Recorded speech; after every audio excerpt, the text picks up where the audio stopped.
ఏదెన్ తోట ఆదికాండం అధ్యాయం 2. ఆదిలో దేవుడు ఆకాశమును భూమిని 6 రోజుల్లో సృష్టించాడు. 7వ రోజున ఆయన విశ్రాంతి తీసుకున్నాడు. ఇదే బైబిల్లోని ఈ భాగం మొదలయ్యే విధానం. ఆదికాండం 2వ అధ్యాయం. దేవుడు తాను సృష్టించిన ప్రతిదానిని చూశాడు. అది చాలా చాలా మంచిదిగా అనిపించింది. కాని ఇంకా ఏదో మిస్సవుతుంది. ఈ అందమైన భూమిని చూసుకోవడానికి అక్కడ మనుషులు లేరు. అప్పుడు దేవుడు ఒక అద్భుతమైన పని చేశాడు.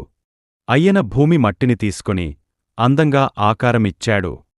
అప్పుడు ఆయన శ్వాసను అందులో ఊదాడు. అలా మొదటి మనిషి జన్మించాడు. ఆయన పేరు ఆదాము. ఆదాము తన కళ్ళు తెరిచాడు. అబ్బా! చుట్టూ అందమైన ప్రపంచం. ఇది తన కోసమే తయారైంది. ఈ ఏదెన్ తోట. దేవుడు ఒక ప్రత్యేకమైన తోటను సృష్టించాడు.